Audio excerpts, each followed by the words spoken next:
Qu'est-ce qui fait que certaines personnes ne peuvent pas connaître Dieu? Il y a des gens parmi nous qui ne peuvent pas connaître Dieu. Ils ne peuvent pas avoir des relations personnelles avec Dieu.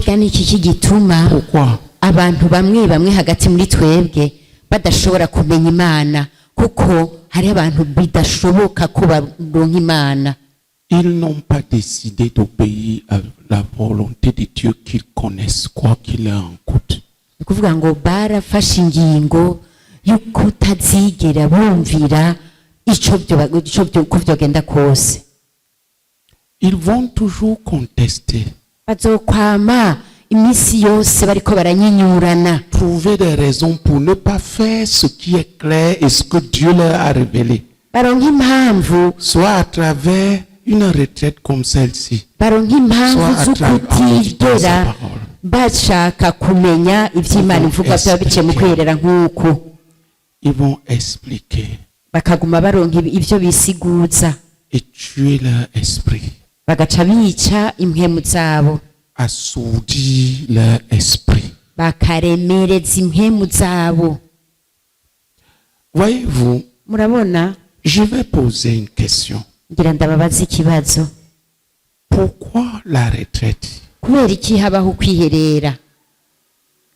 Pourquoi nous prenons ces jeunes et ces retraites? Kubera iki dufata twinjira muri kuno kwisonzesha tukagira ko tukiherera? Et même pourquoi viens-tu dedans? Si c'est pour rester qui tu es. Canke kubera iki wovyinjira ukabigumamwo? Tes propres pensées, tes propres vouloirs comme tu veux.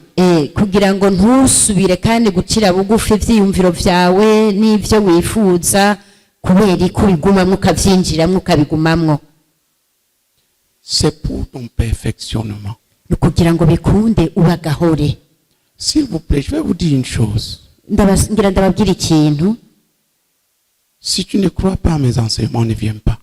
Nimudashaka kuzurakira inyigisho zanje urashaka ureke no kuza. Si tu n'es pas engagé à avancer, à obéir, ne viens pas parce que ça ne servira à rien. Ça va servir à endurcir plus ton cœur. Ukazumvira urazoshaka ureke kuza kuko vyo kubera bibi waje ntuzumvire tu vas devenir plus endurci. Umutima ukarushirizaho kuba mubi nuko umuntu asa umutima ukomantaye. Conteste l'incontestable. Kuko uburi kuraharira ibidaharirwa. Écoutez, un enseignement comme celui d'hier, il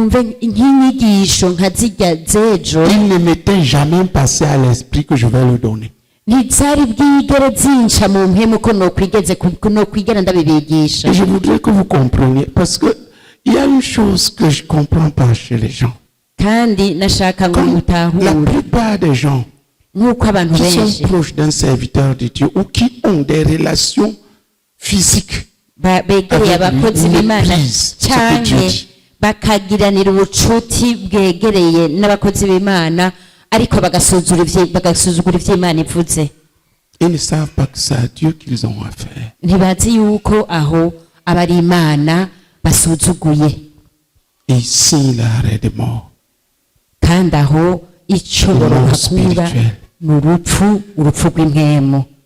Quand tu viens, iyo uje ngaha, premièrement, dispose ton cœur à obéir. Parce que sans l'obéissance, les révélations vont t'endurcir. Tu vas toujours trouver des raisons, des barrières. Et tu vas emprisonner ton esprit dans des forteresses. Des pensées qui deviennent des forteresses.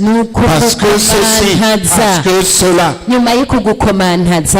renversons les vains raisonnements. Et tous les auteurs que le diable élève dans les cœurs des gens pour s'opposer à la vie. Oui, mais il y a ceci. Mais à cause de ceci. Qui connaît ce qu'on appelle les forteresses?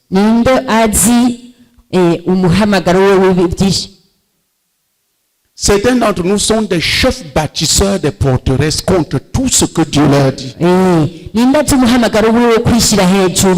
kuko bamwe muri twebwe bagira inyifato yo kubaka ivyishize hejuru bigwanya data ivyiyumviro que quelqu'un bâtit pour s'opposer à la vérité. umuntu abagarira kugira ngo agwanye ukuri C'est ici.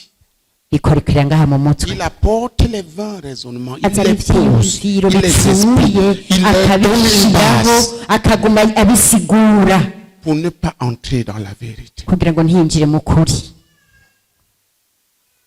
Et la personne, quand tu as fait ça, kandi uwo muntu yabikoze uko tu ne vois plus, tu es comme, regardez quelqu'un qui est entouré des murs partout. se murabe nk'umuntu akikujwe n'ibihome À midi, il va dire que c'est minuit. saa sita Tu aca ne akubwira ati vois ni mu plus Dieu. gicugu Qui comprend? abakibona imana Imagine-toi, ibaze rero tu nawe restes là ukagumaho et tu mets les murs partout. ukikikuza ibihome Et le soleil sort à l'est. izuba rigaserukira mu buseruko Un mur là. bya bihome waduza Tu ne vois rien. ntihagire na kimwe ubona C'est ça qu'on appelle les forteresses. nivyo nivyo bita ngo ivyiduza vyishira hejuru Certains habitent dedans. Quand c'est comme ça, bamwe babibamwo iyo biri uko il faut que Dieu frappe un marteau du ciel. birakwiye ko imana yozana inyundo ivuye mu ijuru C'est des gens qui appellent la colère. C'est des gens qui appellent la colère. n'abantu bahamagara uburake bw'imana S'oppose, explique, s'oppose, explique. ukavuga bagasigura bakagwanya bakabigwanya Comment expliquer ces désobéissances? ingene yosigura ubugarariji bwiwe Au lieu de chercher comment entrer dans la vérité. aho kurondera ingene kwinjira mu kuri J'espère nizere ko que tu es là parce que tu veux kuri obéir, tu veux ngaha grandir. kubera Si tu ne veux ushaka pas grandir, kumvira no gukura rentre chez toi. udashaka gukura niwitahira C'est que imuhira tu n'es pas Nuko- dirigeant avec le frère. nuko utazobura umurongozi afatikanije mwene data rene Écoutez, j'ai vis-à-vis de vous la charge de perfectionnement. C'est ce jewe que le imbere Seigneur m'a dit après yanyu que j'ai quitté ici. se uruhara rwo kuba agahore nivyo umwami yambwiye ngiye kwiherera mvanye Je voudrais nanyu dire pour ceux qui discutent dans leur cœur, nashaka mbwira abantu bafise permettez-moi de ibihari vous dire de ce que le Seigneur a dit, mu de ce qu'il mitima nous a yabo dit hier. genda babwire ivyo umwami yambwiye kuva tuvanye ejo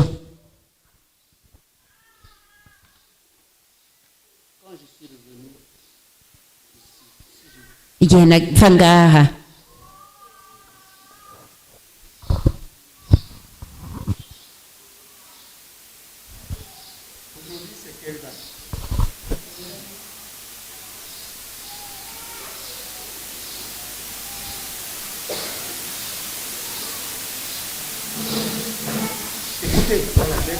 nabitoye Écoutez bien, ça c'est la vie de Dieu. mviriza neza ubu n'ubugingo bw'imana Aucun d'entre nous ne peut être au-dessus de Dieu. nta n'umwe muri twebwe ashobora kurengera imana J'ai aimé narakunze la manière que tu as présenté les choses. uburyo werekanye ibintu Aujourd'hui c'est le 21. oui C'était ce matin. Ça dit que je suis allé, j'ai dormi. tondo kuko ejo ngiye naciye Quand je me ndyama suis réveillé, nkangutse rero j'ai aimé ngo narakunze la manière que tu as présenté les choses hier. uburyo ejo werekanye ibintu Je te donne cette autorité ndaguhaye ubwo butegetsi de parler avec une telle grâce bwo kuvugana ubwo buntu de chaque domaine de la vie mu gisata cyose cy'ubuzima que tu vas aborder uzoba utanguye pour amener les saints kugira ngo ushikane abera à se confronter face kwihangara à imbere moi afin d'être transformés. kugira ngo bikunde bahingurwe Ça, c'est la vie de Dieu. ubwo n'ubuzima bw'imana Maintenant, ubu rero si tu as des contrevenants, s'il te plaît, sauve-toi. nimba ufise ibintu ukunda guharira niwirokore ndagusavye Si ce n'est pas pour obéir, nimba atari kugira on n'a wumvire pas besoin d'écouter. ntidukeneye rero gukekeranya Quand on a un prophète, iyo ufise umuvugishwa le prophète ne vient pas pour faire entendre les bonnes choses. umuvugishwa Le rôle du prophète, ce n'est pas de jouer la guitare pour que les gens soient contents. Nous avons entendu un beau message. ntaza kugira ngo akore ibintu byose umwanya umwe ntaza ngo avuze igitari hama abantu Le rôle banezerwe du prophète, c'est le perfectionnement des saints. ingabire y'umuvugishwa no guhigura abera ngo babe agahero Tu veux pas agahero arrêter les mauvaises choses et adopter les meilleures. udashaka kuba agahore ngo uhinguke ufate ibintu vyiza bigufasha uhebe S'il bibi vous plaît, je vous dis ceci. ibintu ndabibabwiye Parce que tu peux tuer ton esprit. kuko wenyine ubwawe urashobora kwica impwemu yawe Il y a des gens téméraires. hariho abantu batadonoka Ils ne savent pas quand l'homme parle. Ils ne savent pas quand Dieu ntibamenya leur iyo parle. umuntu avuze ntibamenya n'iyo imana ivuze Et c'est terrible. kandi ivyo biratera ubwoba Un message comme celui d'hier. ubutumwa nka burya Frère, twarimwo Je ejo suis venu ici. data Je je n'avais naje pas ngaha pensé qu'on va même aborder ça. nta vyaciye no mu vyiyumviro vyanje ko twohava tubivugako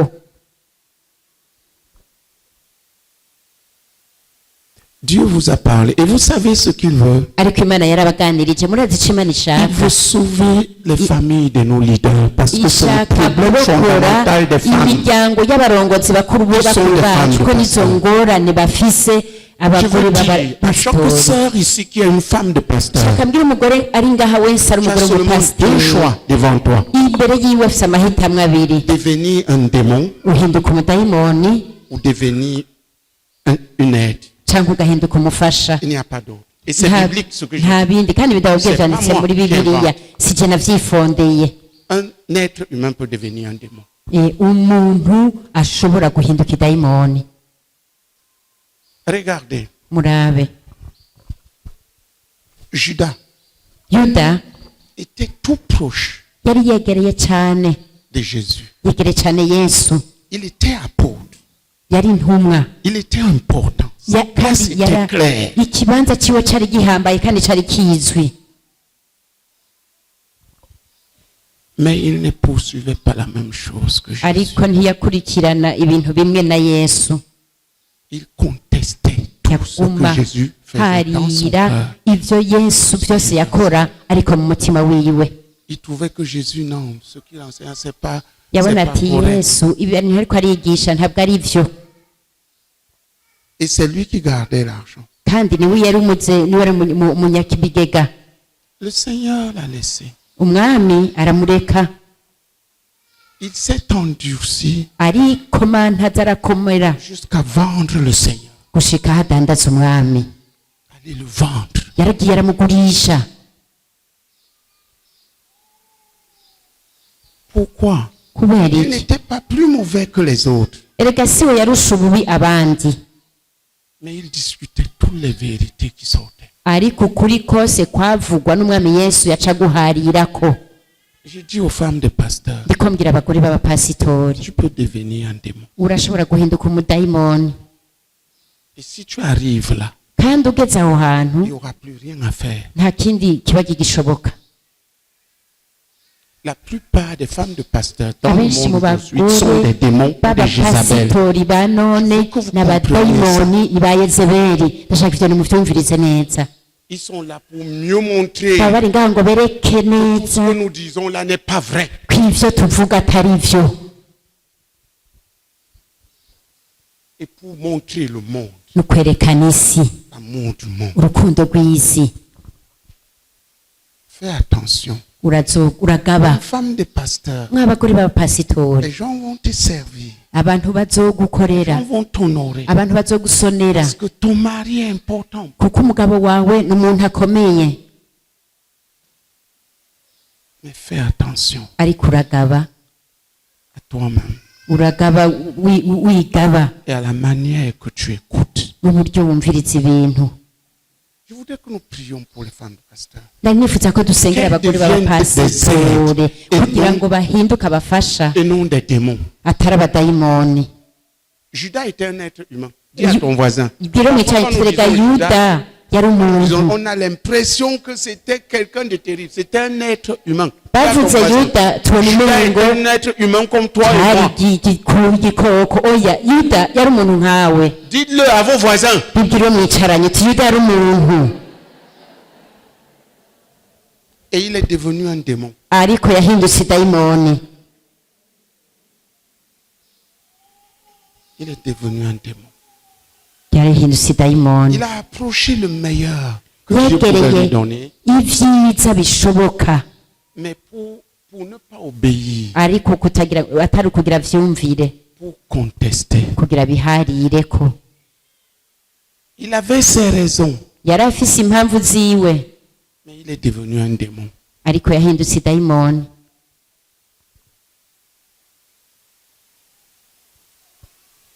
Le Seigneur lui-même qui l'a dit. N'umwami Yesu ubwiwe yabivuze, N'est-ce pas? C'est moi qui vous a choisi, vous les 12. uti mbega si jewe nabacaguye mwebwe 12, Pourtant, l'un d'entre vous est un démon. ariko umwe muri mwebwe ni umudayimoni. C'est pas moi qui invente. Nta vyari vyo nifondeye. Tu peux devenir, surtout quand Dieu te donne une place. Urashobora guhinduka idayimoni na cyane cyane Imana iguhaye ikibanza, Tu t'amuses à mener une vie de na non-croyance uvyinata ukabaho nk'umuntu atigeze yizera, et à blesser les yeux des frères. kandi ukagenda ukomeretsa amaso ya bene data, Pas des attitudes, ubakomerekesha inyifato, des comportements. ni- Une vie qui ne sied pas à ton rang. ingeso n'ubuzima Pas de l'idolâtrie. budahuye n'ikibanza cawe usenga ibigirwamana. S'il vous plaît, Ndabasabe écoute, mwumvirize, travaille ta vie. hanyuma mugende gukora ku buzima bwanyu. Nous et prions pour les missionnaires, Eh, surtout les femmes missionnaires. ndashaka ko dusengera abagore b'abamisiyonari. Que Dieu ait pitié de nous Imana itugirira akagongwe, et les sauve de devenir des démons. hanyuma ibarakore ntibaze C'est une bahinduke possibilité abadayimoni, réelle et claire. kuko hari uturyo dushoboka kandi dutomoye. Nous allons prier 21 fois Turaza gusenga inshuro 21 de tout notre être. dusenga n'inkomezi zacu zose. Prions ensemble. Dusenge twese hamwe. Vous êtes trop à l'aise. Haguruka kuko umengo muradibamye. Il s'agit de guerre spirituelle. Erega iyo ni intambara y'inkwemo, La vie des gens. ubuzima bw'abantu De bubangamiwe. toutes tes forces. Senga rero inkomezi zawe zose. Seigneur, Uti mwami, visite chacun de nos ministères, gendera de nos missionnaires gendera umwe wese mu bamisiyonari bacu, et délivre-les de devenir des démons. kandi ubabohore ntibaba abadayimoni. Délivre chacun d'entre eux de la possibilité de devenir un démon. Bohora umwe wese muri bo kuzohinduka umudayimoni. Sauve-les de la possibilité de devenir des démons. Barokora Prions ensemble. ko bahava kabinjiza ko abadayimoni. Dusenge twese hamwe. Je veux 7 personnes qui vont prier chacun une fois ici, pendant que nous continuons à prier chacun 21 fois. Ndashaka rero abantu indwi batonda kugira basenge umwe wese asenge rimwe, Répétez chacun 3 fois. ariko abandi muca musenga inshuro 21. Data Nimusenge. turasenga twe mu izina ry'umwami wacu Yesu Kristo data, ugenderere umufasha wese data mu gikorwa cacu, umufasha misiyoneri yarungitswe data, umugendere data umukize, data ubakize umwe wese umukize data, umukize guhinduka idayimoni data, data umugendere data umukize kuva muri kano kanya data, ikintu cyotuma hinduka idayimoni, data urakwinjize data, ubagendere data, ubagendere n'umwe wese data, umukingire umukize ikintu cyotuma hinduka umudayimoni, aguhe umufasha w'umugabo wiwe mu izina rya Yesu Kristo, amen. Amen. Data turagutakambiye turakwinginze mu izina rya Yesu Kristo, ugenderera abapasura misiyoni papa, ubakize data, ubakize guhinduka abadayimoni papa, turagutakambiye turakwinginze, utabare papa, maze ukize abapasura misiyoni papa, ubakize ko abadayimoni ariko babafasha papa, turagutakambiye turakwinginze ubikore papa, turagutakambiye turakwinginze papa, ubidukore papa, uzoba ukoze data mu izina rya Yesu Kristo, amen. Data mu izina rya Yesu Kristo turasenga data buja tugusaba turengera ubuzima, ugendere Imana abafasha Abantu abafasha gusenga bakora bakurakurana. abantu Natwe natwe dusaba dusaba papa abafasoni b'abarongozi Mana barumitswe Mana ubagendere Mana ubagendere Mana ubafashe Mana ntibende kuba dayimoni Mana ariko Mana bumire ku bagabo bawe Mana babafashe papa wo mu ijuru babagendere babafashe papa ubagendere Mana ubagendere Mana ntibende kuba dayimoni papa uzobukoze tubisenze mu izina rya Kristo amen. Dieu te délivre de toute tendance en tant que croyant à devenir un démon. Mani kubohora inyifato yose nk'uwizeye yo guhavuhinduka idayimoni. Il y a des frères qui ont des arguments sur tout. Hariho bene data bamana ivyireguzo muri vyose no Donc kuri ils se jettent vyose dans le péché, ariko uwo mwanya baba bidibamiye mu dans vyaha une vie qui déshonore Dieu. kandi bakabaho ubuzima Ils ont des arguments. pete maramazi Imana Ils contestent, bakaba bariko baraharira ils expliquent, bakaba bariko barasigura s'opposent, bakama bariko baragwanya mettent des vétos. bakama bariko baraharira. De telles personnes, Abantu nk'abo la chose à faire, c'est de prier. ikintu kimwe Parce que leur cyokora no esprit est déjà gusenga corrompu. kuko impemu zabo ziba zaramaze kononekara. Il y a des stades Hariho ingero de dégénérescence de la conscience. ingero z'ugutituka rw'ijwi ryo mu mutima. Le dernier stade, Urugero rwa nyuma c'est la conscience cautérisée. ni ijwi ryo mu mutima ryazigiye Elle n'est pas plus. riba ryaramaze La personne devient un démon. Il n'en umuntu aca tient plus ahinduka entrer au ciel. umudayimoni ko nta dayimoni n'imwe izokwinjira mu ijuru kandi yari yarinziye arashobora kuguma ngaho akaguma. Pourquoi? Kubera iki? À force de s'opposer, Kubera yagumye à force de discuter, agwanya aharira même ce que Dieu dit, ivyo Imana ivuga il a tué son esprit. aba yarishe impemu yiwe. Avant cela, il y a la conscience corrompue. Imbere yaho habaho ijwi ryo mu mutima ryononekaye. La conscience corrompue, la personne cherche à expliquer. Ufise ijwi ryo mu mutima ryononekaye umuntu Le mal qu'il fait. asigura vyose n'ikibaba yarakoze.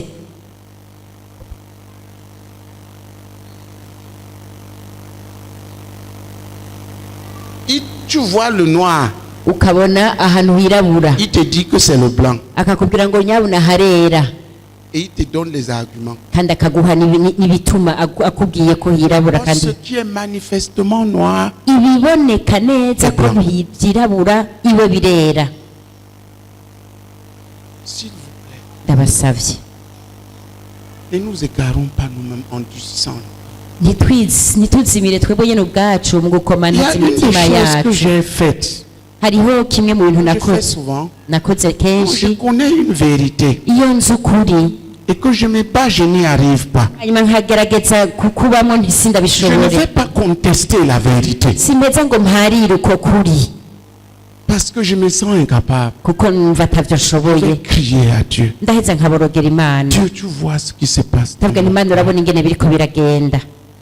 Corrige mon cœur. Kosora umutima wanje Rends-moi capable. nshoboza Au lieu de chercher à expliquer pourquoi ceci, pourquoi aho cela, kurondera pourquoi ceci, pourquoi cela. gusigura kubera iki ngaha kubera iki bimeze uku usigura gusa.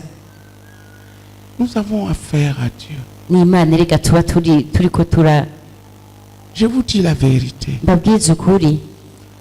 Le jour que le Seigneur m'a rencontré, je vous ai parlé d'une expérience Umunsi umwami où je revenais du Cameroun. agahura nanje J'étais en désordre. narababwiye ivyo nababaye mugihe nari mvuye i Kameruni vyose vyari vyajagaye. Imana yarajihura nanje. Ouais, plusieurs personnes auraient pu mourir Bene data abenshi bari gushobora kuba bapfuye sans l'intervention du Seigneur. umwami adaserutse.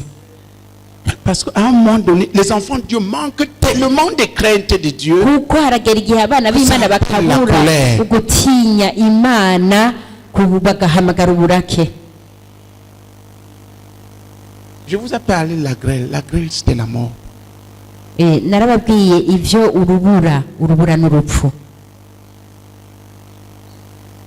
Et je peux vous montrer dans la Bible. Nashobora kubibereka muri Bibiliya Dieu décrète ça sur un genre de croyant. aho Imana ibivuga ku bwoko bw'abantu bw'abizeye mu Vyahishuwe Yohana.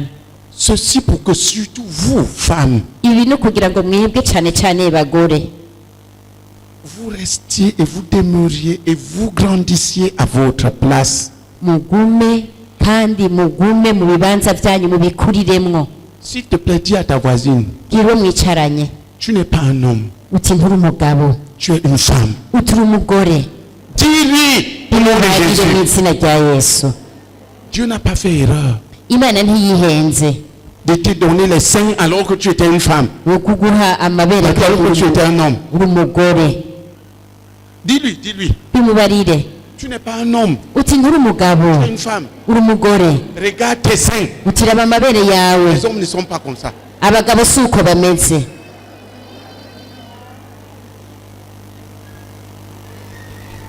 Et être une femme n'est pas une faiblesse. kandi kuba uri umugore ntabwo ari intege Prends à nke. gérer ce que Dieu t'a donné. iga gukoresha ibyo imana Tu sais, yaguhaye. tu auras la paix, tu auras la gloire, tu auras la uzotugira grâce. amahoro, ugira ubwiza, Ne ugire cherche pas à n'ubuntu. être autre chose. imana ntiteze kugukoresha ikindi Ne cherche kintu. pas à faire autre chose. nturondere no gukora ikindi kintu. raba bene data, Et je vous parle ici sur les clés. aha ndiko ndababwira ntinya. Apocalypse. ibyahishuwe yohana C'est l'église de Thyatire. ni ishengero ry'ituwatira.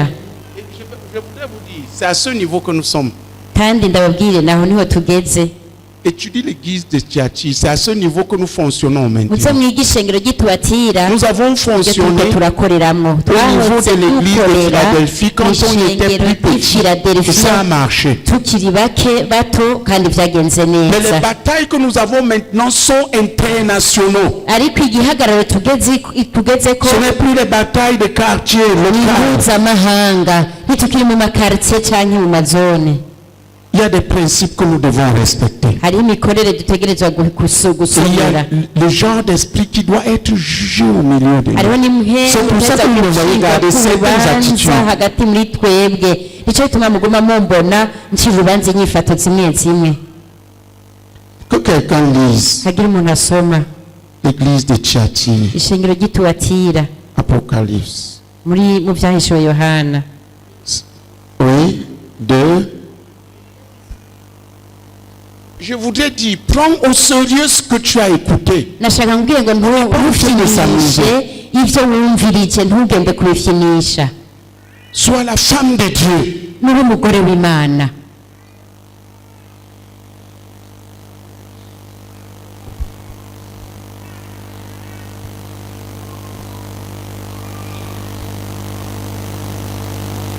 Regardez, murabe quand je décris ceci, iyo ndiko ndabadondorera vous bino allez voir ce que nous sommes, ce muraza que Dieu kubona demande et ce qui imana doit isaba être détruit. C'est cette n'ibitegereza guerre qui a gusambuka. eu lieu à ce moment. niyo ntambara teza kurwana ubu. Nous avions affaire au prince de la puissance de l'air. Et ce n'est turwana pas moi qui l'ai n'umuganwa dit, ganje c'est le frère ikirere, Théodore. si jye nabivuze, imene data Theodore. Il s'était attaqué à la plupart des grosses églises qu'on a, yari des yagiye gros gutera pasteurs. amashengero manini manini n'abapasitori bakuru. Il y a des choses que je ne peux pas dire. hariho n'ibintu ntashobora kuvuga. Mais le frère m'a cité, regarde ici, regarde ici, regarde ici. C'est à Ari- ça que tu as affaire. Et c'est parce ariko que umwami tu ambwira dis- ngo urabaha ngo urabe iki urabe na kigi, nivyo nivyo turiko turagwana navyo. et c'est lui qui m'a dit, c'est le prince de la puissance de l'air. Je l'ai rencontré. umwami yabimbwiye ni umuganwa ganje ikirere.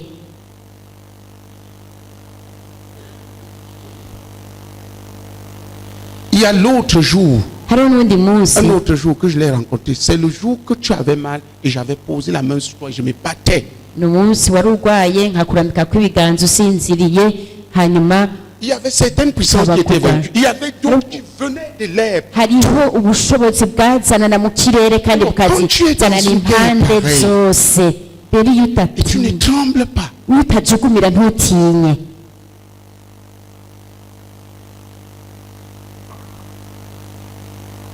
Tu es en danger. uba uri mu kaga. Le jour là, je me suis réveillé, j'ai posé la mais uwo munsi c'est quelle sorte d'esprit yarakangutse ça? ndavuga nti ubu ni ubwoko ki Les bw'impemu choses mbi ne venaient- ça venait de l'air. byava mu kirere kandi impande zose, nanjye ngatukuguru no kuboko ndi mu itiro, Même mes pieds bougeaient, mes n'amaguru tout yanje bougeait. n'amaboko yose umubiri wanje wose waragwana.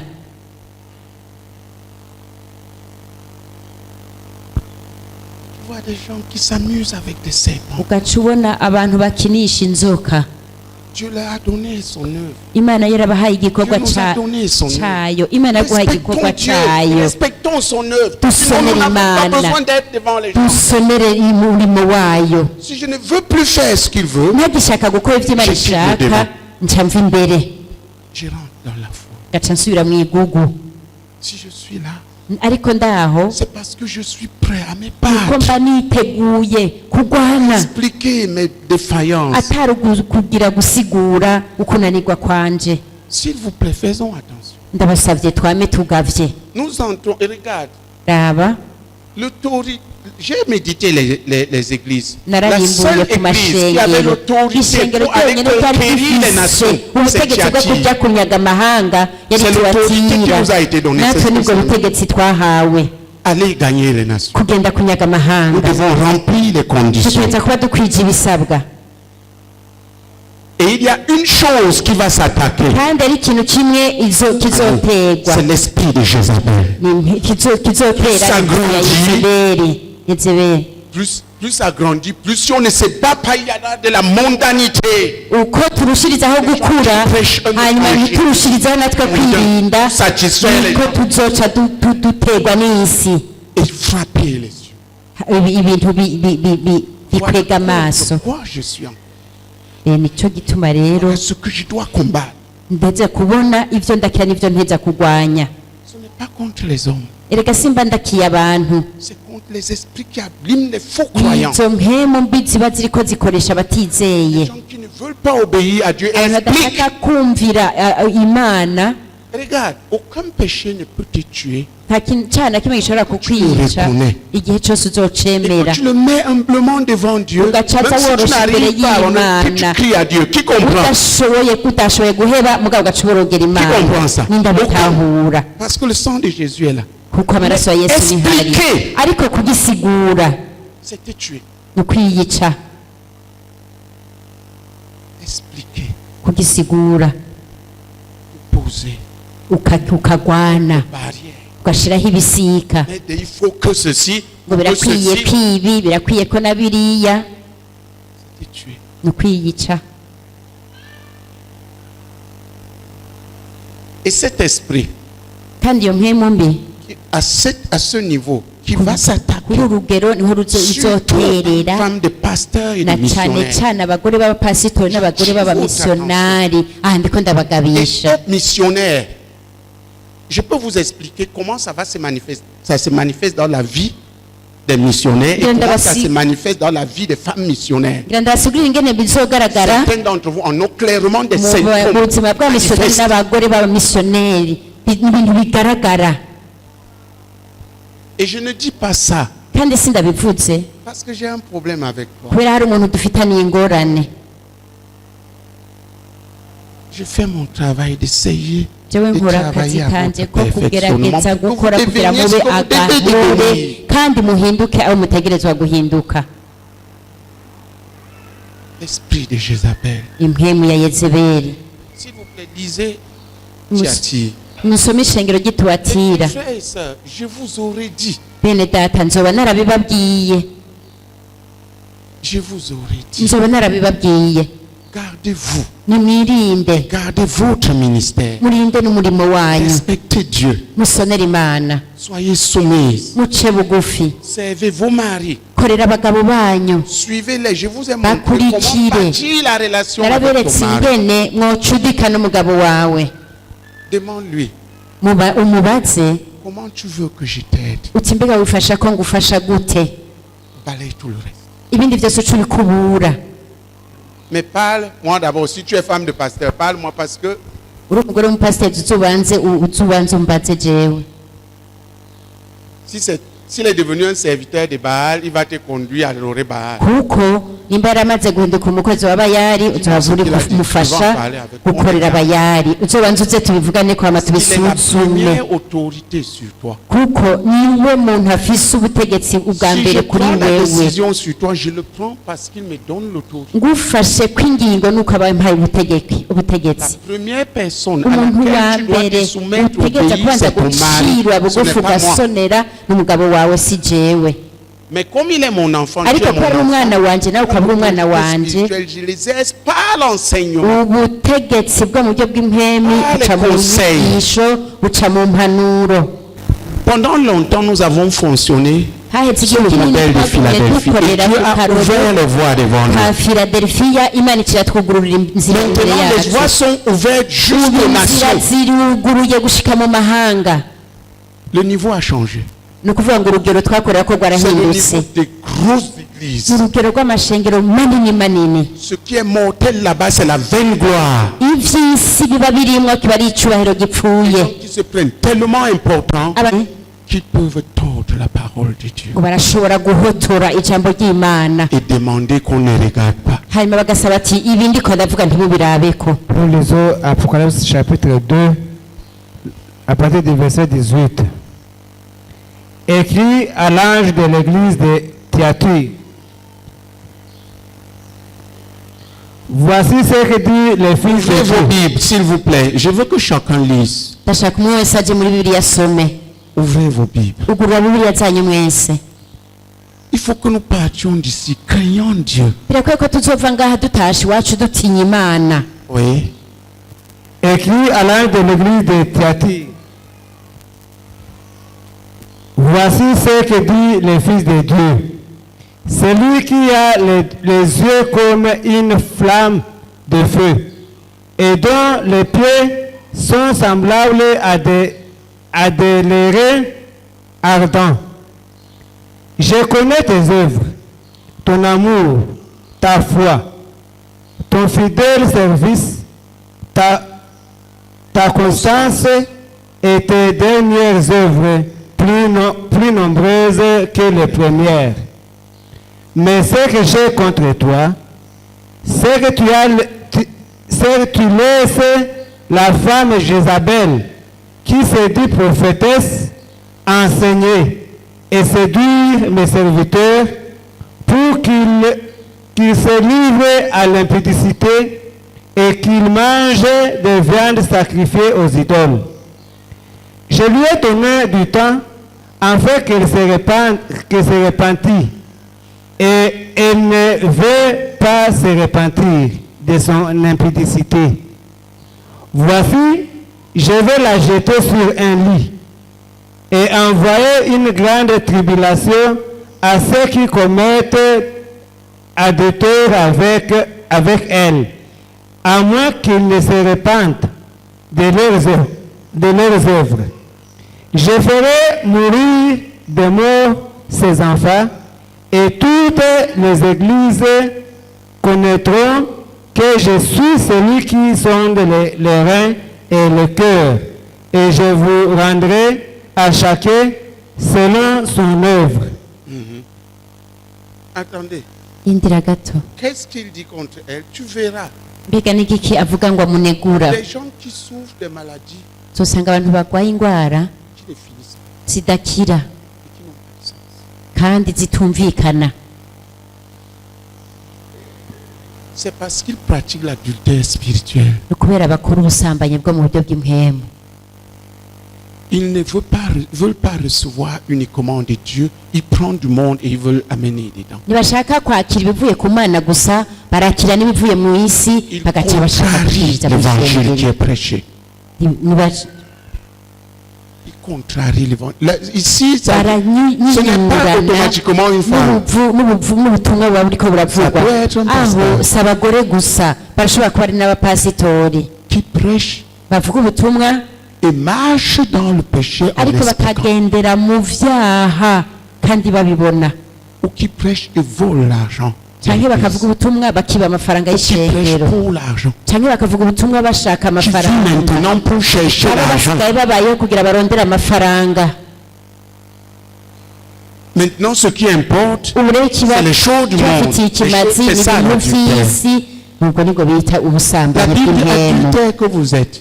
bavuga ngo Ne savez-vous pas, regardez, il a précédé, adultère que vous êtes. Ne savez-vous basambanyi pas mbega ntimuzi que l'amour du monde et des choses du monde est ennemi de l'amour de Dieu? ari umwansi w'urukundo rw'imana Aimer le monde, c'est être adultère. gukunda isi ni kuba umusambanyi Apporter des doctrines kuzana izindi qui nyigisho contrecarrent Ziza la doctrine fidèle de Christ. C'est être kunyurana adultère. inyigisho z'ishengero n'ubusambanyi Poser des ugashyiraho choses ibintu parce que je veux ceci, parce que je Kurashaka pense ceci, ibi, parce que kurashaka ibi. je veux posséder ceci. nshaka kuba mfise ibi C'est de l'adultère ni spirituel. ubusambanyi bw'impemu Quand tu as tel dirigeant, iyo wigeze kuba umurongozi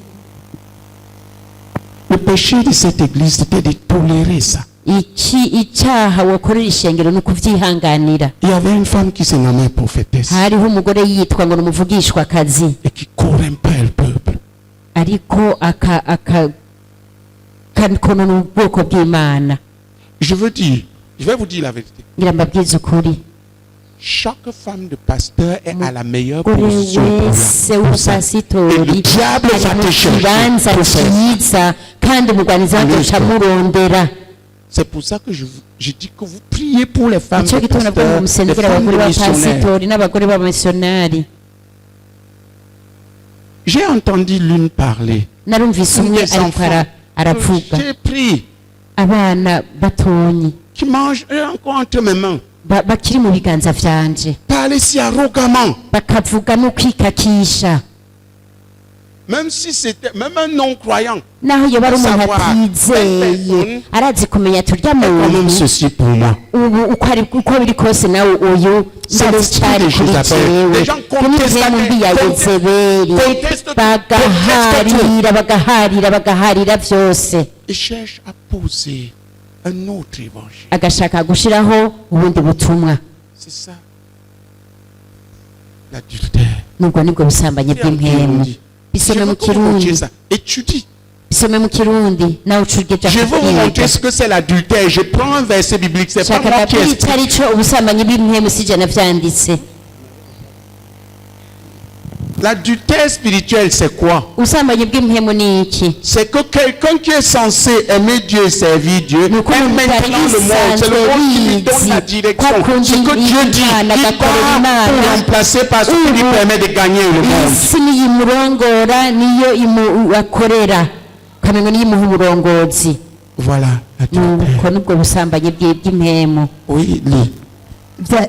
ibyahishuriwe yohana 2:18 icyapa cyandikiwe ishengero gitubatira kandi wandikiwe umumarayika w'ishengero gitubatira utumwana w'imana afise inyonga zisa n'indwa z'umuriro ibirenge byiwe bisa n'umuringa w'umwakaka aravuga ibi ngo ndazi ibikorwa byawe n'urukundo rwawe n'ukwizera kwawe n'ingano ushitsa ibango ryawe n'ukwihangana kwawe kandi ko ibikorwa byawe byo hanyuma biruta ibya mbere kuba byinshi ariko fuza icyo mwuga yako yuko ukundira ujya mugore Yezebeli yiyita umuvugishwa n'Imana akigisha akazimiza abagurano banje kugira ngo bashakane barye ibyaterekerejwe ibigirwamana kandi namuhaye uburyo bwo kwihana ntiyakunda kwihana ngo areke ubushakanyi bwiwe ndamutsinda ku buriri ndarungika arasambana nawe amarusha menshi nibatihana ibikorwa byiwe kandi n'abana biwe nzobicisha urupfu kandi amashengero yose azomenya yuko ari jewe sesa mu mishaha no mu mitima kandi nzokwishura umuntu wese muri mwebwe ibihwanye n'ibyo mwakoze amen. Regardez la sentence de Dieu. muraba urubanza imana iciye Si la personne ne se répand pas et ne se corrige pas umuntu elle-même, atihanye ngo yikosore wenyene Voici ce que Dieu va faire. raba ivyo Imana izokora, ivyo Imana ikoze ikora. Citez. Vous pouvez le lire. Yabidondaguye murashobora kubisoma.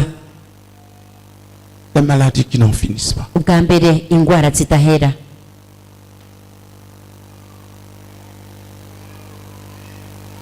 Regarde, tu ne peux pas te moquer de Dieu et t'en sortir. Dushobora gucokora Imana ngo twinjirane kuko abantu barakuraba. Ce que tu fais, leur donne l'exemple. Kwambo n'akarorero. La première chose qu'il dit quoi? Regarde, ce que je fais là, Ivyo nkora ngaha je dois faire tous mes efforts tegeza kwihata gose pour délivrer ceux d'entre vous qui sont sous cet esprit. kugira ngo mbohoze abo muri mwebwe bari musi y'iyo mpemu mbi, musi y'ubushobozi bw'iyo mpemu mbi. Pourquoi? Kubera C'est ce iki? qui est reproché à cette église. Ni- D'avoir laissé faire. Nivyo vyaneguriwe rino shengero kuko babirekeranye. Le Ndabihabura. problème de ce dirigeant et de son église, c'est qu'ils ont laissé faire. Ingorane y'umurongozi w'ino shengero n'abishengero bararekeranye, Ils n'ont pas combattu ça. ntibabigwanije. Alors Dieu s'élève. Rero Imana icihaguruka Il dit, si elle ne se répand pas. ivuze ngo nibatihana. Je vous dis ici, il s'agit des croyants Aha havugwa abizeye qui contestent la doctrine baharira ku nyigisho zo muri Bibiliya pour poser leur modèle mondain. kugira bashiraho akarorero kabo k'isi.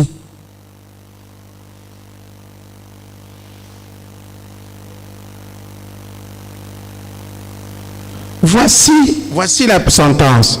Raba urubanza Voici, rw'Imana je vais la laisser, je vais la jeter sur un lit ngo henda mutsinda ku buriri et envoyer une grande tribulation à ceux qui commettent adultère avec elle. C'est-à-dire ceux qui le suivent dans cette doctrine-là et ngo soutiennent. ndarungikira abasambanyi amarushwa menshi nibatihana ibikorwa vyiwe, bivuga ngo abamukurikira hanyuma ivyo bakora bagafatikanya kubikora, À moins qu'ils ne se répandent. kiretse bihanye. Quand cet esprit grandit, Iyo mpemu mbi yakuze il forme une équipe, ica yironderera umugwi, recrute des gens. akaza arinjiza abantu mu mugwi wiwe kazi kugira ngo bakomere. Voilà la sentence de Dieu. Nuko niko urubanza rw'Imana.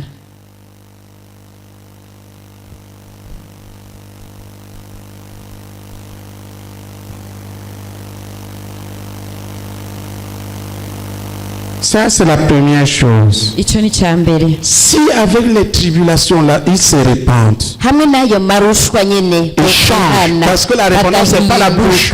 kuko C'est kwihana les si décisions. amajambo C'est ce que j'ai vu, kuko que c'est nabonye dangereux pour ko moi. biteye C'est akaga dangereux pour l'œuvre à laquelle Dieu kandi m'appelle. kabibangamiye n'igikorwa C'est des cy'Imana n'impinduka. Le mot repentance, ça veut dire changement. Kwihana rero iryo jambo ni ukuvuga impinduka, impinduka y'uburongozi, C'est pas des mots.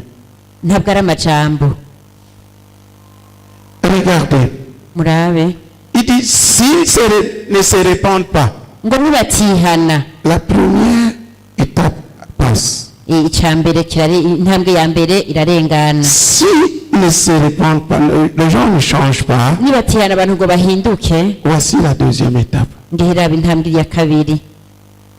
Je ferai mourir ces enfants. N'abana biwe nzobicisha urupfu, Il y aura la mort hazobaho urupfu parmi tous ceux qui s'attachent muri abo bose bazoba à ces fausses doctrines pour s'opposer au vrai. bimatanye n'izo nyigisho hanyuma bakagwanya ukuri. Il y a les enfants physiques, il y a les enfants spirituels. Hariho abana bo mu mubiri n'abana bo mu mpemu, Ceux qui sont en connexion abantu bamatanye avec de telles personnes n'abantu nk'abo qui adhèrent. baba binjiye C'est la mort à la fin. nyuma barapfa. Je ferai mourir ces enfants et toutes les églises connaîtront. Parce que Dieu veut faire connaître que c'est lui qui est Dieu. N'abana biwe nzobicisha urupfu kandi n'amashengero yose azomenya yuko ari Jyewe nsesa imishaha n'imitima. Imana ishaka kumenya ko ari yo. Les manipulations des hommes. Ntabwo ari ibintu byo kuza umuntu Je arakoresha regarde abantu. l'église. ndaraba ishengero Je regarde les gens qui recrutent des autres dans des bizarreries. nkaraba On est n'abantu pas en politique. baguma binjiza abantu mu C'est devant bicurane Dieu qu'on se trouve. erega si politike. Ce que je fais, je prie. Ivyo nkora gusa je Mais dernièrement, njasenga. quand je méditais ceci, Igihe nariko ndarimbura bino j'ai vu que Dieu risque de me reprendre. nabonye ko Imana ihakwa kunkankamira Si je ne m'y attaque pas. nanje ni ntabitera Qui comprend? ninde abitahura. C'est à cet esprit qu'on s'est attaqué. Niyo mpemu mbi turiko tuca dutera La mondanité, cherchant savoir dans l'église. kwishushanya n'isi biriko biratera ishengero, L'impudicité spirituelle. ubushakanyi bwo mu mpemu, Les contestations. ukunyinyurana. Voilà la bataille. Niyo ntambara. Qui comprend l'esprit de Jézabel? Ninde atahuye iyo mpemu ya Yezebeli? Quand les gens arrivent au niveau où, au lieu de faire ce que Dieu leur a donné comme tâche, s'occupent maintenant d'expliquer, Iyo umuntu amubwiye ngo akore analyser, icyo Imana yamujeje gukora agaca atangura guhahira no gusigura no kunegura. dis à ton voisin, fais ce que tu as entendu. Gira Laisse les autres wicaranye tranquilles. utikora ibyo wumvise ibindi ubirekere ngaho. Fais ce que Dieu t'a confié. Utikora ibyo Imana Et yakujeje. laisse les autres faire ce qu'ils connaissent que Dieu abandi leur a confié. bakore ibyo bazi ko bategerezwa gukora. Que ta grandeur se mesure pas à ta conformité à ce que Dieu t'a donné. bupimurirwe ku gukora neza neza wisunze ivyo Imana yakujeje, Pas par le bavardage. atari ku kuyogora. C'est pas des partis politiques conformes. Erega ngaha ntituri mu migambwe ya C'est les politike disciples. Nous n'abigishwa, conduisons les gens à Christ. turongorera abantu kuri Kristo. Je voudrais compris que Dieu se lève nari nifuza ko dusenga ngo Imana ihaguruke et foute Jézabel dehors du milieu de nous. terere Yezebeli Et hanze, traite avec cet esprit. imudukure hagati muri twebwe, atube hasi iyo mpemu mbi. Mais quand je dis ça, Ariko iyo mvutse bino bintu ça veut dire que nous lui demandons que ça nous a dépassé. bivuga yuko Qu'il fasse ceci. bivuga ko tusaba Imana kugira ngo ibikore gutya. Mais qu'est-ce qu'on doit faire None twokora iki natwe si les gens ne veulent pas changer? nimba abantu badashaka guhinduka?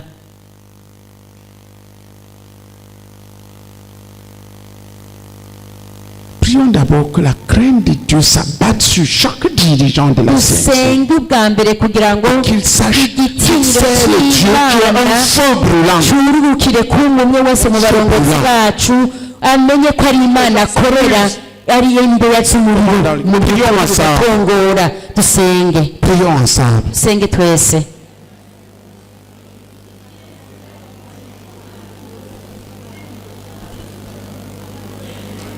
Tout ce que je fais, Ivyo nkora vyose j'en cherche le modèle dans la Bible. ndabironderera akarorero muri Ce que le Bibiliya. Seigneur me dit. Ivyo umwami ambwira C'est en byose méditant les églises ni mu kurimbura ku mashengero. avec la question, Seigneur, nous nous trouvons où maintenant? Mfise ikibazo ni mwami, twebwe ubu tuherereye hehe? Si vous partez Mugiye jusqu'au bout, je vais vous dire comment j'ai su que c'est là. ngira Et le Seigneur me l'a dit ndababwire après. ko ari aha duherereye n'umwami yabimbwiye. Va au verset 26. Simbira ku murongo wa 26. Celui qui vaincra Unesha et qui gardera jusqu'à la fin mes œuvres, akitondera ibikorwa vyanje gushitsa ku iherezo, je donnerai autorité sur les nations. nzomuha ububasha bwo kuganza amahanga. Applaudissons pour Jésus. Nimukomere amashyi umwami C'est là Yesu. où le Seigneur m'a dit, c'est cette autorité que je vous ai Aha donnée, niho umwami yaciye et dans ambwira laquelle je vais vous établir maintenant. ubutegetsi nzobarishingamwo. Mettez-vous en règle. Namwe nimwitondeke. Qui comprend? Nindabitahura. Mettez-vous en règle. Nimwitondeke. Regarde, ce qui te qualifie pour marcher avec Dieu, Ibiguha uburenganzira bwo kugendana c'est n'Imana, que ce que tu as fait dans le nuko passé, ibyo tu wigeze fasses gukora muri plus maintenant. kahise urushirizaho kubikora mu gihe cya none. S'il vous Musuzume. plaît, observez-moi. Ndabasabye munsuzume munyihweze. Dans tout ce que le Seigneur m'a donné, je mu fais byo plus umwami aujourd'hui yampaye que je n'ai jamais byose fait. ndushirizaho C'est kubikora ça. ubu ahamba ndiko numvira rino jambo Je jeûne plus. ndushirizaho kwisonzesha ubu Je m'entraîne à prier plus. ndimenyereza kurushirizaho Je veux gusenga avoir plus de rencontres avec ndashaka Dieu. kurushirizaho guhura n'imana Je veux avoir une relation avec Dieu telle que je n'ai jamais eu. ndashaka kurushirizaho gucudika n'imana kurusha uko nigeze kubikora C'est là où il dit tes derniers niyo jours, imana plus ivuga nombreuses ibikorwa que byawe bya les nyuma premières. birusha ibya mbere kuba Voilà ce qui nous byinshi qualifie. nivyo biduha ubwo burenganzira Quand tu as affaire à des gens qui ont tout abandonné, ufise ibintu tout est abantu derrière. bahevye vyose Ils ne peuvent birusha pas ibya mbere revêtir cette autorité. ntibashobora kwambikwa buno butegetsi Tu comprends? ndariko arabitahura Fais aujourd'hui plus que tu n'as jamais fait dans uyu les munsi confessions. rushiriza gukora ukwinginga kurusha uko wabikoze muri kahise Voilà l'onction qui est sur nous. Mais nayo niyo mavuta ari kuri twebwe muri ce gihe n'est pas cya l'onction none pour rétrograder et te Ça m'a préserver fait yo gusubira et inyuma, foncer dans les choses du monde quand tu kwizigamya. devais foncer en Christ. no kwinjira mu bintu by'isi aho kwinjira mu mwami yesu Non, oya non. oya Je fais des choses. ndakora ibintu Elles sont secondaires parce que Dieu me commande. ariko biza ku rugero rwa kabiri n'ivyo imana integeka Je fais ce que Dieu me commande. nkora ivyo imana integeka gukora Le reste, je ne fais pas. Je suis un ibindi ntabyo missionnaire, nkora kuko ndi umumisiyonari dont un porte-parole de Dieu. nk'umuvugizi w'imana Je sais le Dieu vivant. nkorera imana nzima Je me bats ndigwana pour éliminer dans ma vie tout ce qu'il ne m'a pas commandé. kugira ngo nkure mu buzima bwanje ivyo vyose imana itantegetse gukora Je n'y arrive pas toujours, mais je me bats sérieusement. sinaba ndabishikako iminsi yose ariko ndagwana kugira ngo nkore ibishoboka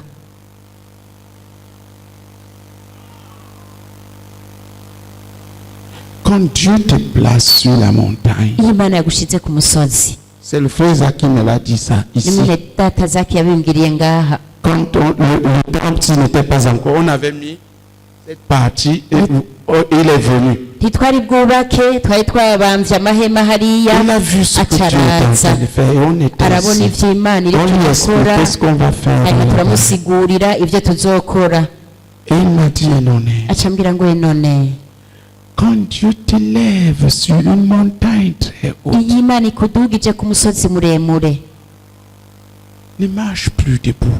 ntusubire kandi kugendera mu vyondo Rampe. Humilie-toi ntuse devant. kugenda uhagaze rambarara ca bugufi ugenda urambaraye C'est pour ça que vous me voyez, cyo même gituma l'habillement, muhora je fais mumbona certaines choses que je porte, les frères m'obligent.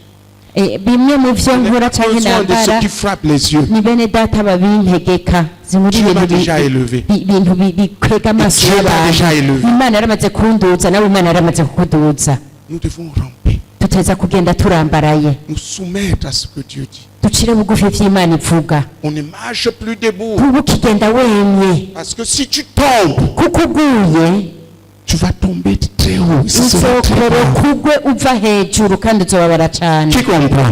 ninda bitahura Dieu vous élève, imana irabaduza humiliez-vous, namwe nimuce mwicisha bugufi s'il vous plaît. ndabasavye Ne soyons pas arrogants et orgueilleux. ntitube abantu bikakisha kandi birata bibona Tu es celui qui doit enseigner avec nous. Mets-toi simplement là. uriwe tuzofatikanya Confronte les réalités. C'est comme ça kwigisha qu'on marche en Christ. C'est comme ça qu'on devient grand. ukuri hanyuma ukurikire nuko ariko umuntu ahinduka umuntu C'est pas en bagarrant dans la chair. akomeye si ukugwanira mu mubiri C'est ça.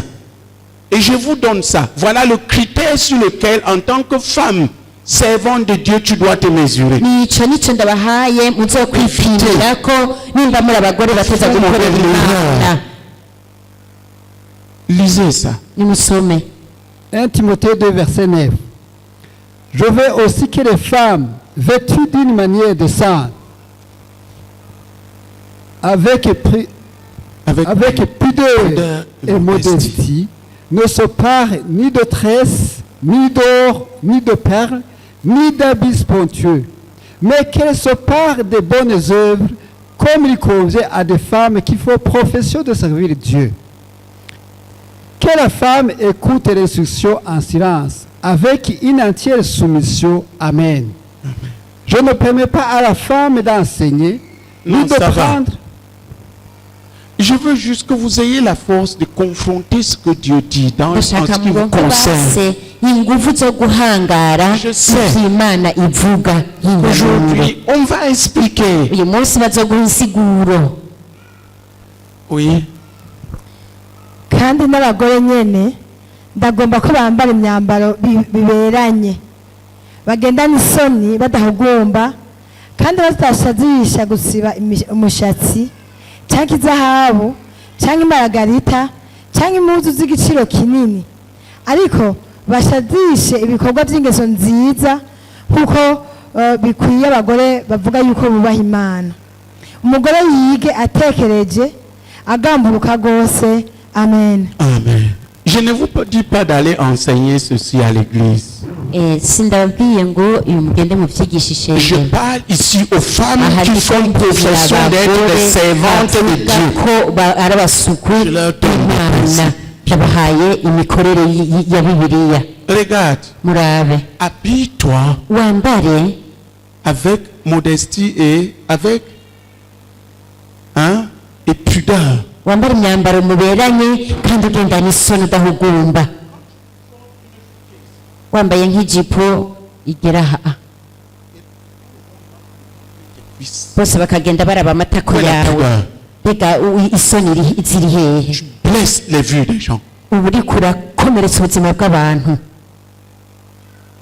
Quand tu portes un habit tellement serré ukambara impuzu ikuboshe pour nous montrer tes pistolets, ngo twereke ingene uteye, on se trouve, mbega aha tuba turi hehe? tu es servant de Dieu. uri umushuku w'Imana. Tous ces faux modèles. ibyo bikorwa bwose bw'ubusara, Tu portes une jupe. Après, on a fendu ici. cyangwa ukambara ijipo bapasuye gushika aha. Tu es impudique. Nta soni ugira, Impudique. nta soni ugira, Impudique. nta soni ugira. Impudique. uri umushakanyi. Impudicité. Ah, Impudique. uba wuzuye ubushakanyi, Tu vas attirer les hommes. uzohava ukwega amaso Tu fais y'abagabo, tomber nos gens dans uzohava ugwisha abantu bacu mu busambanyi. l'esprit. Le monde a conçu les modes pour noyer l'évangile. isi yararondeye imideri kugira ngo iyehe Nous abantu. vivons pour célébrer l'évangile et non pour Tubaho kugira ngo avec twinahaze afin ubutumwa de bien noyer bwiza, l'évangile dans l'église. atari kugira ngo ubutumwa bwiza nyabuna tubudobeze mu isi. Et je ne mets pas de loi, kandi nta mategeko nshizeho, mais je parle aux servantes de ariko Dieu. ndiko mbwira abasukukazi b'Imana, ndabitahura. Vous devez assumer vos responsabilités mutaza guhagararira ibyo mujejwe, parce qu'on vous regarde comme des kuko servantes de Dieu. barabaraba nk'abasukukazi b'Imana. Dis à ton voisin, gira unyicaranye, tu dois à partir de ce moment assumer tes responsabilités parce qu'on te regarde comme servant de Dieu. uhereye ubuhagarariye ibyo ujejwe kuko uri umusukukazi w'Imana, Dis-lui, kandi barakuraba. bimubarire, assume tes responsabilités. hagararira ibyo ujejwe, Ne t'habille pas n'importe comment. ntiwambare uko wigombeye. Et puis même frère, kandi c'est déjà bene des mamans. muri n'abamama, Qu'est-ce que vous voulez montrer? mushaka kwerekana iki? Si on laisse aller, il y a eu certains mots qui portaient les cheveux, turekeranye bamwe bazava bambara ya mashati amwe yerekana ngahinda kugira ngo abantu barabe zanda zamaze montrer gukwetuka. quoi maintenant que tu n'as pas montré quand tu étais jeune?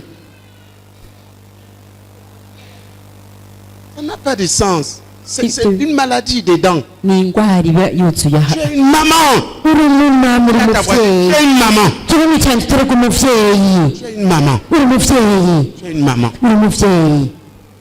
Ces choses-là, c'est tes enfants. On devrait maintenant se battre avec tes enfants là. ibyo bintu ni Pas avec iby'abana, toi. turateza turwana n'abana gusa, mwebwe ntimukirimwo. C'est l'esprit de Jézabel. ni mpemu mbi ya Yezebeli. Levons-nous et prions. tuhaguruke bene data Parce dusenge. que ça te plaît. ntiwambare Parce que ça épate les gens. ntiwambare izinezera abantu. Sois modeste. nuba umuntu Je atahugumba. n'ai pas dit que tu t'habilles mal. simvuze ngo wambare nabi, habillement comme ça, c'est bon. ukambara nk'uku ni neza On appelle ça Yes Hashimwe. bakambara yesu ashimwe Applaudissons pour Jésus. C'est bien. Ne venez pas souiller nos yeux. nimwanduze amaso yacu Regardez, frère, j'ai Ah, bah, regardé oui. dans une église. La femme du pasteur umugore wa et pasitori les femmes du pasteur ont la n'abagore capacité d'amener le diable. b'abapasitori barafise ubushobozi bwo kuzana satani mu ishengero mu nyambaro zabo Frère, tu voyais son habillement. wabona imyambaro yiwe C'est l'enfer.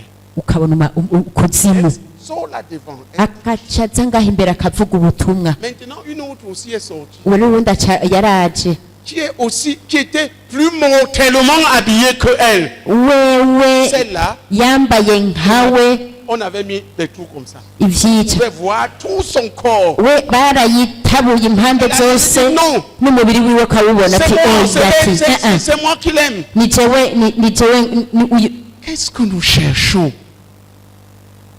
Qu'est-ce que les enfants de Dieu sont en train de faire? biga abana b'imana bariko bakora iki Tu n'es pas dans l'église pour amener le diable dedans. nturi mu ishengero kugira ngo uhazane satani ibwire uwo mwicaranye Tu n'es pas dans l'église pour amener le diable. uti nturi mu ishengero ngo uhazane satani Dans l'église pour sanctifier les frères. uri mu ishengero kugira ngo weze bene data Et n'allez pas me chercher les faux modèles. kandi reka kuja kundonderera imideli itariyo C'est tel fait comme ça, que dit ngo la Bible. nakabikora uku ngo nakabikora kuriya bibiliya yo ivuga Que gute dit la Bible. bibiliya ivuga gute Que Dieu corrige notre esprit. imana ikosora impemu zacu Qu'il nous garde l'esprit de Jézabel. iturinde impemu ya yezebeli Qui voit les tendances de Jézabel? ninde abonye yezebeli ingene ahakwa kumera Écoutez, parce que Dieu veut marcher avec nous. Si nous kuko imana ne le ishaka tuons pas kugendana maintenant, Dieu va le natwe tuer. nitutavyica twebwe nyene C'est imana Dieu qui va le izovyica faire. kandi imana niyaza Les gens kubikora vont mourir. Les gens vont mourir. abantu bazopfa Comme vous me voyez parler. nk'ubu mubona ndiko ndababwira gutya ntimuze mwifinishe ni igikorwa cy'imana turi ngaha ngo ucanduze imana izokigwanirira Oh non, Dieu. sonera imana Femme de pasteur. wa mugore w'umupasitori Respecte les frères. Ne sois sonera pas leurs bene yeux. data reka kwanduza amaso yabo Habille-toi wambare avec quoi? Relis. Prenez vous-même ces mots. Réfléchissez dessus. fata ayo majambo bavuze ingene muzokwambara hama muyiyumvireko Pudeur, avec pudeur. mwambare ariko mufise isoni Pudeur, ça veut dire quoi? isoni ni ukuvuga iki ni N'expose pas impuzu ton corps. itaheza ngo yerekane umubiri wawe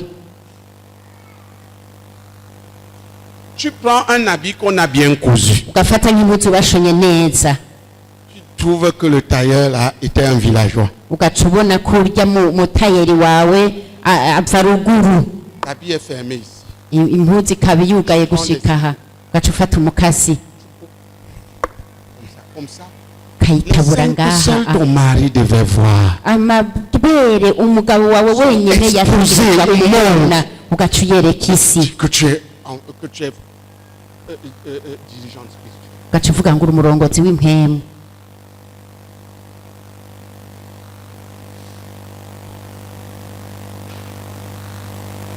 Tu vois tous les modes que le diable a étalés pour noyer l'évangile. ninde abonye imideri C'est nous satani qui yashize ku vivons. capa kugira ngo C'est adoreze nous. ishengero ni twebwe abana b'imana n'ubutumwa bwiza Ne sois pas son serviteur. nitwe tuza kubigwanya ntube umukozi wiwe Pas le serviteur de l'esprit. ntube umukozi w'impemu ya yezebeli impemu ya yezebeli Habillez-vous avec modestie et pudeur. mwambare Pas trop clinquant. atari ibintu bigenda biraca ibibatsi Eh oui. yewe Cherche quoi? uba uri kurondera iki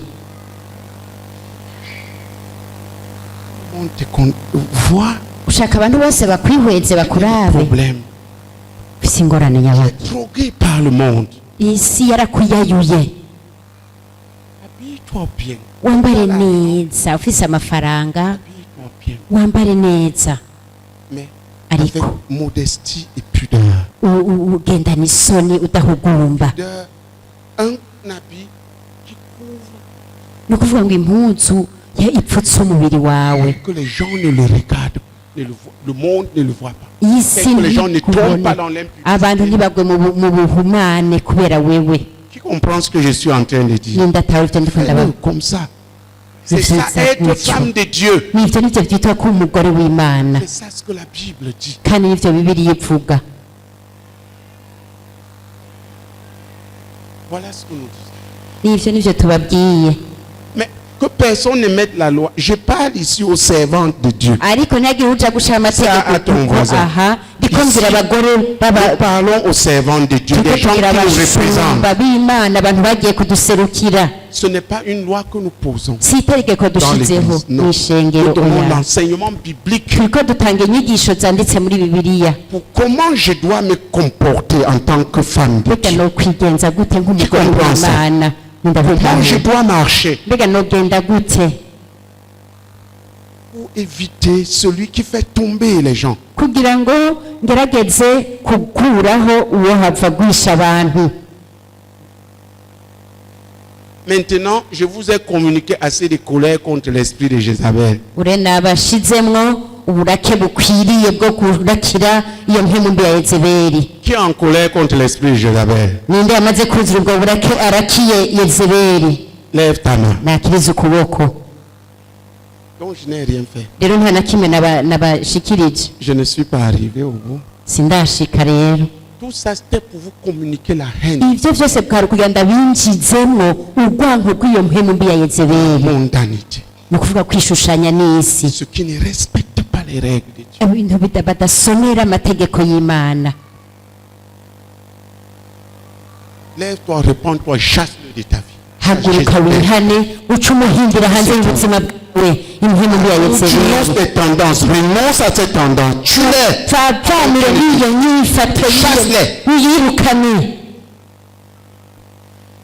Chacun d'entre nous va. mwese muri mwebwe araza gusenga haguruka Allez, prions.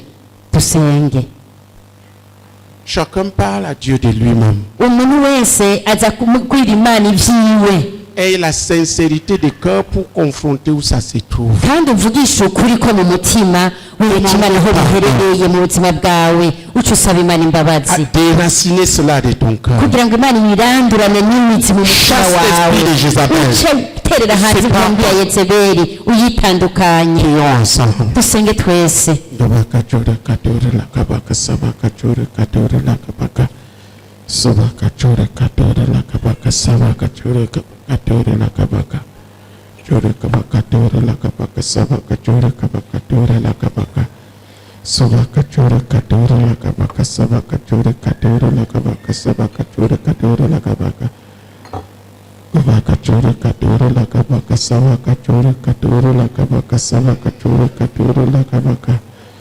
Sabakachora katora la kabaka sabakachora kabakatora la kabaka sabakachora kabaka Dora la kabakachora kabakatora la kabakachora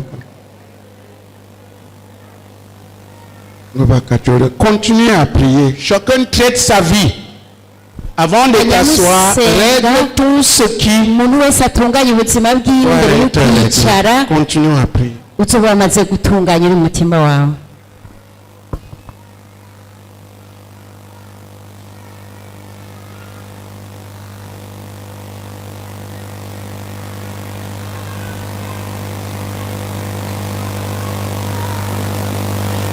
Que Dieu purifie ton cœur de toutes les mondanités, imana yeza umutima wawe ibintu byose toutes les déviances. byo kwishushanya n'isi n'ibintu byo guta Le umurongo diable y a établi. ivyo umugwanizi yashizeho Qu'il purifie ton cœur. imana yeza umutima wawe Qu'il crée en toi la haine maze ireme muri wowe urwanko de la mondanité bwo kwishushanya n'isi et du péché, n'icaha afin que tu sois disponible pour servir Dieu. kugira ngo ube umuntu yiteguriye gukorera imana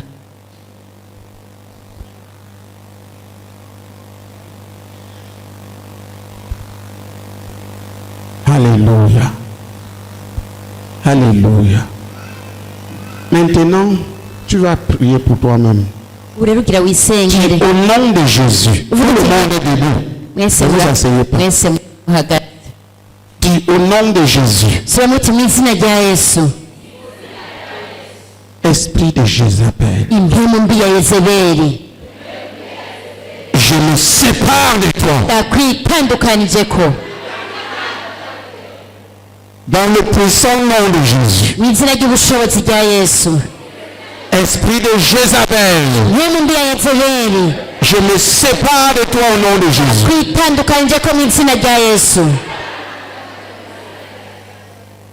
Au nom de Jésus de Nazareth, mu izina rya yesu umunyanazareti tendance de l'esprit de Jézabel qui se trouve dans ma vie, inyifato y'impemu mbi ya yezebeli iri mu buzima bwanje soit brisée au nom de Jésus. cyanjagurika mu izina rya yesu Jézabel, yezebeli sors de ma vie. sohoka uve mu buzima Sors au bwanjye nom de Jésus. sohoka mu izina rya Sors au nom de yesu Jésus. sohoka mu izina rya yesu Sors au nom de Jésus. sohoka mu izina rya Sors au nom de yesu Jésus. sohoka mu izina rya yesu Seigneur, mwami bénis-moi mpenzagira avec un esprit de servante de Dieu. n'impemu y'ubusukukazi bw'imana Soumise à son mari, aciriye bugufi umugabo wanje paisible w'umunyamahoro et douce. kandi yiyoroheje Demande cela 7 fois.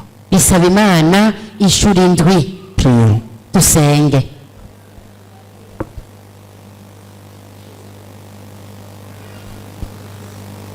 Mets fin hera à la hera vie d'arrogance, de rébellion. Ça ne sied pas hagarika aux femmes. ubuzima bwo kwikakisha n'ubugarariji Ça ne sied pas aux femmes. ntabwo bibereye umugore Je voudrais que tu fasses une autre prière. ndashaka gusenge utuze irindi sengesho Établis toi-même ton mari comme ton chef wonyine ubwawe ushinge ugire umugabo wawe devant Dieu maintenant. n'umutwe wawe Et après, quand il parle, écoute. kandi Suis. wige iyo ariko aravuga wumvirize hamongera ukurikire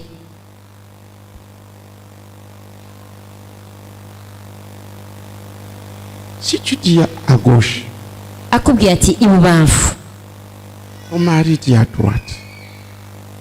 wowe uvuze ibubamfu umugabo ati Et tu dis iburyo encore à gauche. akavuga ati ibubamfu Ton mari dit non à droite. umugabo ati Et oya répète à gauche. iburyo nawe ukaguma uvuga ngo Ton ibubamfu mari dit à droite. umugabo nawe akaguma avuga ati iburyo Tu es quoi? none uwumva uri iki Ok, si tu as raison, prie à Dieu pour qu'il le convainc. uri mukuri cuborogira imana kugira imwemeze Suis. uca ukurikira Tu comprends ce que je suis en train de dire? ndatahura ibyo ndiko ndababwiye Parce que c'est son rôle, ce n'est pas ton rôle. kuko n'ico gikorwa ciwe ntabwo ari iciwawe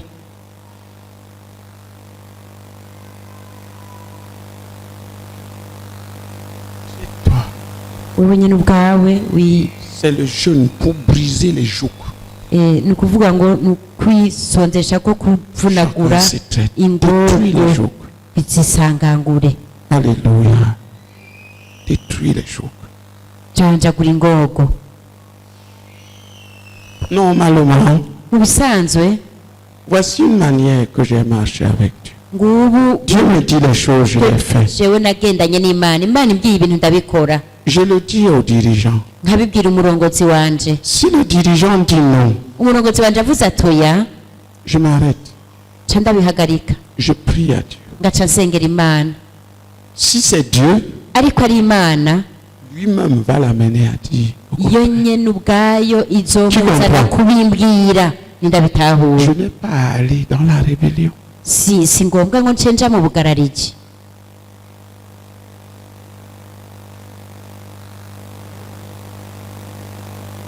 Alléluia.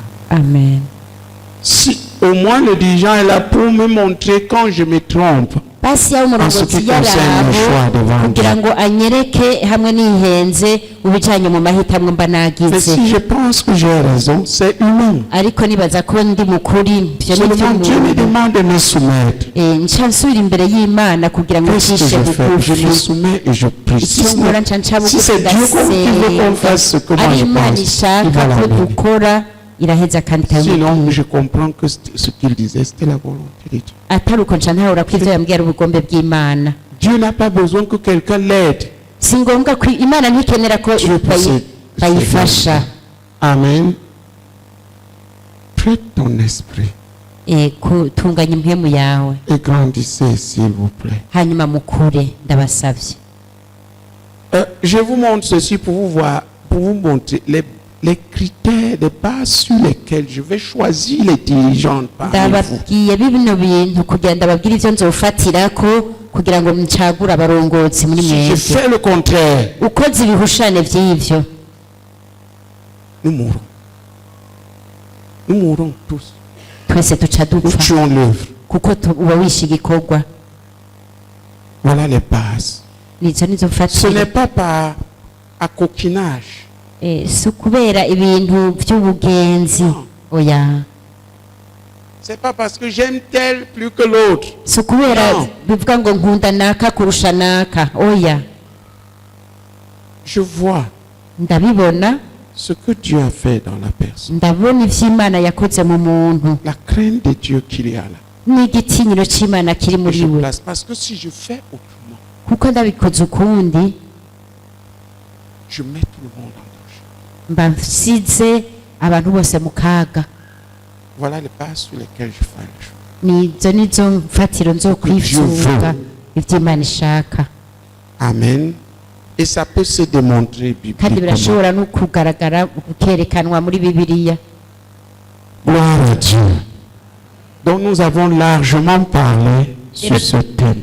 twavuze bihagije Pour que chacun d'entre vous aille travailler kuri ico dessus. cigwa kugira ngo umwe wese ace agenda abikorereko Pour être une femme de Dieu, kugira ngo abe umugore w'imana honorable, asonewe digne de ce qui respecte son rang. abereye kubona asonera ikibanza ciwe Amen.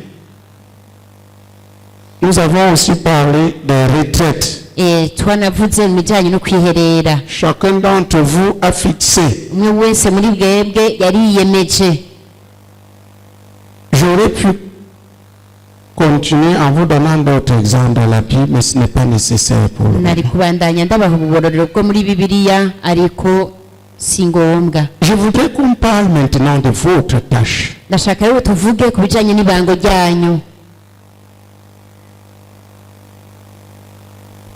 Je voudrais qu'on parle de votre tâche. nari nifuza ko tuvugana ku ibango ryanyu En termes d'exercice d'autorité et de puissance, ku bijanye no gukoresha ubutegetsi n'ubushobozi vous êtes le premier groupe. mwebwe muri umugwi wa mbere Le groupe qui exerce l'autorité devant Dieu. umugwi ukoresha ubutegetsi imbere y'imana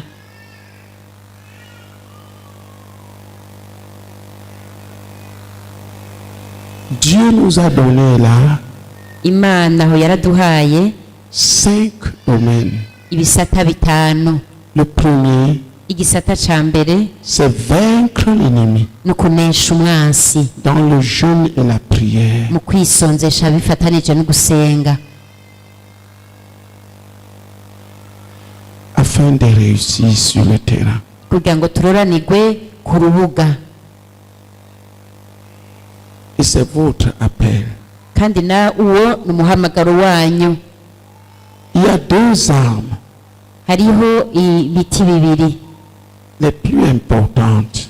bikomeye Si nous ne voulons pas que l'ennemi nous assiège, tudashaka ko umwansi il nous défie les voies adusugereza de Dieu. akadutesha inzira z'imana C'est le jeûne et la prière. ni ukwisonzesha no gusenga Dans le passé, muri kahise devant chaque situation, mu kintu cose twacamwo nous avons réglé les choses dans le jeûne et la ibintu prière. byose twabitunganiriza Et Dieu a été mu fidèle. kwisonzesha no mu gusenga Et ce domaine d'autorité kandi ico gisata c'ubutegetsi doit être porté par vous. gitegerezwa gutwarwa na mwebwe L'exercice de l'autorité gukoresha ubutegetsi pour vaincre l'ennemi kugira ngo tuneshe umwansi dans le jeûne et la mu prière kwisonzesha no gusenga en vue d'avoir les victoires sur le terrain, mu ntumbero yo kuronka intsinzi ku rubuga c'est votre tâche. ni igikorwa cyanyu. Les pasteurs, comment ils vont combattre avec nous? Ils seront là-dedans. Mais c'est vous, abapasitori barazi ingene ceux qui sont bazocana, appelés exclusivement à cela. ariko ni mwebwe ubwanyu muhamagariwe mu buryo bw'umwihariko ivyo. La guerre spirituelle, Intambara y'impemu ce n'est pas la chair et le sang. C'est les esprits qu'on inyama combat. n'amaraso, oya. Un peuple qui ne triomphe pas de Satan dans les lieux célestes Umuntu atagwanya satani mu bibanza vyo mw'ijuru n'aura pas le pouvoir nta bubasha azogira de gagner les gens et les convertir. bwo kunyaga abantu no kubahindukiriza Kristo. Si nous perdons la bataille dans le jeûne et la prière, on n'a jamais perdu pardon. Dutakarije intambara mu kwisondesha no gusenga ntituzigira tuyineshereza ahandi.